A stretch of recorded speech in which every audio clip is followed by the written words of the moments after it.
السلام عليكم ورحمة الله وبركاته. معاكم ولاء من منتوري تنمية مهارات وحلقة جديدة عن حضانتنا. النهاردة هتكلم عن أهم الخطوات لتحقيق ربح لأصحاب الحضانة. طبعا أي صاحبة حضانة بتبقى فاتحة الحضانة علشان تحقق ربح، ده بيبقى هدف أساسي قدامها، بجانب إن هو بيكون مشروع خدمي، ولكن هو برضو مشروع مكسب لصاحبة الحضانة. يعني هي أكيد بتبقى بتسعى إنها تحقق جانب من الربح من خلال المشروع اللي هي بتعمله او النشاط اللي هي بتقدمه. طب ايه هي الخطوات اللي انا بس بحطها قدامي وانا بفتح الحضانة بتاعتي علشان اقدر احقق الربح اللي انا بتمناه من الخدمة اللي انا بقدمها؟ اول خطوة توفير تعليم ورعاية مناسبة بجودة عالية. يعني ايه؟ يعني مناسبة بالنسبة لإمكانياتي وجودة عالية بالنسبة لولي الأمر. يعني أحط دلوقتي قدامي أنا إمكانياتي إيه، هقدر أقدم إيه، وولي الأمر عايز إيه. بأقل الإمكانيات أقدر أوفر أفضل الجودة. يعني الأمان مش محتاج ماديات أو رأس مال. أقدر أوفر خدمة كويسة، معلمين على قدر عالي من العلم والثقافة. أقدر أنا كصاحبة حضانة يكون في رعاية صحية، أجيب مثلا دكتورة كل أسبوع تشرف على المكان والأطفال اللي عندي. أقدر أن أنا أقدم خدمات تانية للحضانة تقدر إن هي تقدم لي تدر عليا عائد ربح. فكل دي خدمات بدون تكلفة، ولكن في نفس الوقت أقدر أقدمها بجودة عالية، بحيث إن أنا أكيد كل صاحبة حضانة بتبقى عايزة رضا العميل اللي قدامها، وأي واحد صاحب مشروع عموما بيبقى ده هدفه، رضا العميل اللي قدامه وعايز يكسب رضاه. فأنا أقدر أكسب رضا ولي الأمر بالجودة اللي أنا بقدمها للأطفال أولادهم عندي في الحضانة بتاعتي. طيب النقطة التانية زي ما قلت توفير معلمين ذوي خبرة وكفاءة. يعني المعلم لازم يكون معلم عنده قدر عالي من الصبر قبل أي حد تاني. يعني المعلم ما يكونش مجرد إن هو معاه شهادة وجاي يشتغل بيها، لأ، لازم هو يكون حابب المهنة، لازم هو يكون عنده خبرة كويسة، كفء. إنه خدي بالك إن مش أي معلمة تقدر تدرس للأطفال الصغيرين. الأطفال الصغيرين محتاجين معلمين ليهم طبع خاص، ليهم صفات وسمات ممكن ما تكونش موجودة في كتير من المعلمين اللي بيشتغلوا مع أطفالنا أو أولادنا الكبار. لكن أنا لازم وأنا بعين أو وأنا بختار المعلمة بتاعتي تكون على قدر من الكفاءة والضمير، يكون عندها من الضمير اللي يخليني أنا أبقى قاعدة في بيتي كصاحبة حضانة وأنا مطمنة تماما ان الحضانه ماشيه كويس، ان الاولاد محدش بيأذيهم، ان هي مراعيه ربنا في المكان اللي هي فيه. النقطة اللي بعد كده توفير بيئة تعليمية آمنة وصحية. مهمة جدا جدا ان المكان اللي انا هاخده او اللي انا قررت او رسيت عليه صاحبة حضانة ان هو ده اللي انا هفتحه يكون مكان آمن، ما يكونش مكان عالي قوي، ما يكونش مكان فيه اماكن مفتوحة يقدروا الولاد يبصوا منها، تكون الكهرباء فيش الكهرباء عالية، المراوح ما يكونش السلك مدلدل منها زي ما بشوف في بعض الحضانات، وسهل جدا ان الولاد يشدوا سلك المروحة تقع عليهم. ما تكونش الفيش تحت بحيث ان الطفل ما يقدرش يحط اي حاجة في الفيشة لا قدر الله ويتكهرب. تكون الأساسات اللي أنا مؤسسة بيها الحضانة أساسات مناسبة لبيئة تعليمية كأطفال، مش ناس كبار، حاجات سوفت خفيفة. كل دي حاجات بتساعدني أنا كصاحبة حضانة إن أنا أجذب ولي الأمر. خد بالك إن ولي الأمر بيهتم جدا بالحاجات دي وبيبص كويس قوي على الأمان للطفل في المكان. يعني من أهم الحاجات اللي بيبص لها ولي الأمر هو بيقدم في حضانة. حتى أنت لو أم أو ولية أمر وبصيتي للموضوع من الزاوية دي هتعرفي إن أهم حاجة لابنك انك تحطيه في مكان امن، ما يكونش مكان فيه خطوره عليه. ما تبقيش قاعده في شغلك او في بيتك وانتي قلقانه الولد يكون حصلت له ولا قدر الله اي مشكله. فالحاجات دي مهمه جدا جدا ان انا احطها في الاعتبار وانا بختار المكان بتاعتي او بختار الاريا اللي انا هفتح فيها الحضانه، الحاجات دي مهمه جدا جدا، وانا بختار احطها في الاعتبار طبعا وانا بختار الحضانه بتاعتي، المكان اللي الولاد هيكونوا موجودين فيه طول اليوم. النقطه اللي بعد كده تقديم مجموعة متنوعة من الأنشطة والخدمات للأطفال. يعني ما يكونش المجال عندي مجال أكاديمي فقط، لا، لازم يكون في مجال ترفيهي، لازم يكون في تنمية مهارات، لازم إن أنا أوعي أولياء الأمور على أهمية تنمية المهارات لأطفالهم، مهمة جدا جدا. ودوت مش هيحصل إلا إذا كنت أنا بقدم الخدمة دي عندي في الحضانة.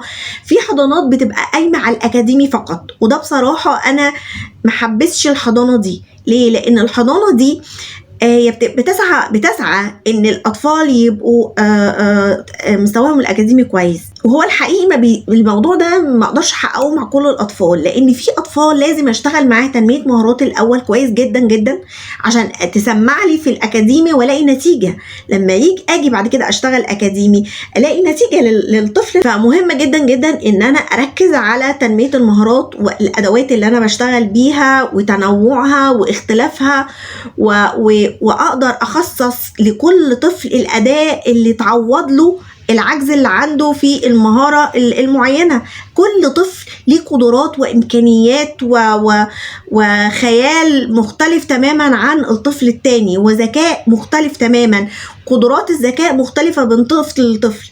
يعني في طفل أنا ببقى محتاجة أنمي عنده مهارة معينة، بقيت مهاراته كويسة تمام، بس في مهارة معينة لو انا ما نميتهاش هيحصل خلل في الاكاديمي، فلازم اكون موفره الاداء اللي اقدر انمي له بيها المهاره دي.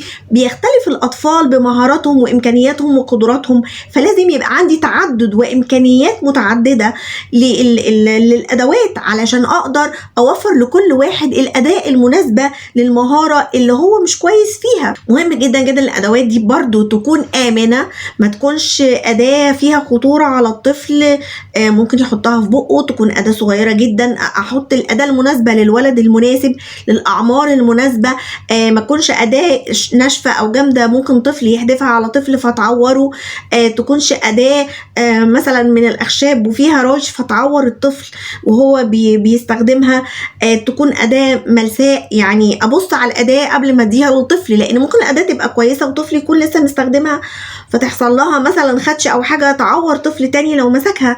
فأنا لازم أخد بالي قوي قوي قوي من الموضوع ده، لان الموضوع ده بيفرق مع ولي الامر جدا. انت ما تعرفيش ولي الامر بيبقى منبهر قد ايه لما بيلاقي اطفاله متصورين وهم بيشتغلوا تنميه مهارات. ويمكن كمان ولي الامر بيحدد مستوى حضانه الطفل من الحته دي بالذات. يعني بيقولك لا الحضانه دي ممتازه، ليه؟ علشان بتشغل الولد تنميه مهارات. فمهم قوي قوي دلوقتي في اي حضانه انها تركز على الجانب ده، لان ما فيش حضانه دلوقتي يعني ممكن تغفل عن الموضوع ده اعتقد وتكون حضانه ناجحه. كلنا دلوقتي كاولياء امور وكاخصائيين تنميه مهارات وكمعلمين كلنا بننتبه قوي قوي قوي لتنميه مهارات الطفل، وايه اللي يساعد الطفل على انه يمشي في المسار الاكاديمي بتاعه بشكل سهل وسلس. احنا طبعا دلوقتي عارفين المناهج كلها بتعتمد على تنميه مهارات الطفل. لو الطفل ما نميناش مهارته من الصغر للاسف بتحصل مشكله بعد كده في المشوار الاكاديمي بتاعه. طب الخطوه اللي بعد كده المفروض ان انا بعمل سجل بسجل فيه كل النفقات وكل الايرادات اللي جات لي من الحضانه. اي مصروفات بصرفها بسجلها اول باول عشان اقدر احدد الوضع المالي اللي انا فيه، واقدر اقيم حضانتي. تقييم ربح الحضانه عمره ما هيتم من غير دفتر اسجل فيه اللي خارج واللي داخل. برضو ان انا اشوف اكتر نفقات او اكتر المصروفات بتتصرف في انهي جانب واحاول اوفر منها على قد ما اقدر. ناخد بالنا ان السجل ده لو مش عندي في الحضانه ما بقدرش اخد قرارات. يعني هو السجل ده اللي بيخليني اخد القرار في الوقت المناسب. انا المفروض كل فتره معينه انا بحددها لنفسي ببص على السجل ده انا صرفت في ايه الشهر ده، على الاقل شهريا. الشهر ده اكتر بند انا صرفت فيه ايه واقدر انزل منه ايه، يعني اقدر اخفض المصروفات ازاي. لان لو انا فضلت اتمادى هتحصل خساره. ما انا لازم برضو يبقى عندي الحس المالي او الحس الاداري للحضانه. فمهم جدا جدا ان انا اسجل الجانب الايرادات وجانب المصروفات، اشوف الايرادات اللي بتجيلي من ايه، وابدا انوع مداخل الايرادات بتاعتي، يعني ما اخليش مدخل الايراد بتاعي مدخل واحد بس، لان لا قدر الله لا قدر الله حصل اي حاجه منعت المدخل دوت انه هو او السبيل دوت انه يدخل لي الايراد، كده الحضانه هتقع. لازم يبقى عندي مرونه في المصروفات والايرادات، اكون مرنه، يكون عندي مداخل متعدده للايرادات من الحضانه. والله حصل مثلا دروب والحضانه ما فيهاش اعداد اطفال صغيرين كتير، لان مثلا على سبيل المثال احنا دلوقتي في وقت دراسة والولاد اغلبيتهم في المدارس، طيب ابتدي اعمل كورس مثلا معين اولياء الامور بتطلبه، ابتدي مثلا ادور اولياء الامور محتاجين ايه واقدمه. في ناس بتبقى عايزه افتر سكول بعد المدرسه فتره ان الولاد عايزين يقعدوا لحد ما مامتهم وباباهم ما يجوا، طب تمام، الموضوع ده بيبقى متاح في الحضانات، في اغلبيه الحضانات. في اولياء امور بتبقى محتاجه ولاد عايزين يعملوا الهوم ورك قبل ما يروحوا البيت، فخليهم يجوا على عندي واحنا عندنا الخدمه دي نقدر نقدمها. فكره ان انا انوع مداخل الايرادات بتاعتي مهمه جدا جدا. دلوقتي في حضانات كتير بتفتح الصبح حضانه عادي، وبدايه من وقت الحضانه ما بتقفل الساعه 3 او 5 او اي وقت حسب التوقيت اللي هي محدده لنفسها، بتعمل حاجه لطيفه جدا جدا. بتعمل ايه؟ بتخليه بالليل تنميه مهارات او مركز، يعني مركز لصعوبات تعلم تنميه مهارات تخاطب، او بتجيب معلمات من بره او اخصائيين من بره يشتغلوا على حس المكان. بس هو كل اللي هي عايزاه انها تاخد جزء صغير، حتى لو هيوفر لها مبلغ ايجار الحضانه وتخليه كبند لوحده ايرادات، توفره لاي بند مصروفات تاني هي بتطلعه، وتحاول تحافظ عليه، لان دوت بيبقى شيء مضمون. يعني ان شاء الله باذن الله المكان ده بيبقى مضمون، وفي نفس الوقت بتقدر تساعد ناس ان هم يشتغلوا ويوظفوا المهنه بتاعتهم او الشهاده الدراسيه اللي هم حصلوا عليها وما بيبقوش لاقيين شغل متوفر بالنسبه لهم، فهي بتقدر توفر لهم المهنه دي من خلال المكان بتاعها. طيب الخطوه اللي بعد كده الاستثمار في التكنولوجيا. احنا عندنا دلوقتي قنوات كتير جدا جدا للدعايه والاعلان، نقدر من خلالها ان احنا نعلن عن الحضانه بتاعتنا. ازاي استثمر في التكنولوجيا؟ يعني انا دلوقتي مثلا الحضانات عموما بتستخدم الوايت بورد، في دلوقتي السبوره الذكيه، انا ممكن اجيب السمارت بورد ديت ومن خلالها، ما هي ديت برضو من التكنولوجيا الحديثه اللي حصلت، ممكن من خلالها ان انا اعلن عن الحضانه بتاعتي، ممكن من خلالها ان انا اجيب مدرسين بعد الظهر وافتح مركز يجوا يشتغلوا من خلال السمارت بورد بتاعتي. في ادوات كتيره جدا جدا جدا الحضانات بتستخدمها.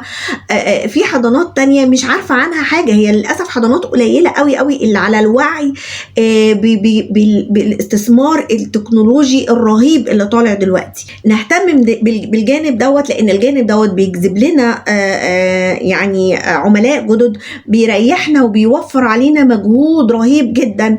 يعني انا مش عارفه ازاي في لحد دلوقتي حضانات ما عندهاش كمبيوتر وما عندهاش برينتر تطبع في الحضانه بتاعتها الانشطه اللي هي بتشتغلها، فبتضطر تضيع وقت وتضيع مجهود وتفقد طاقه وتضيع فلوس.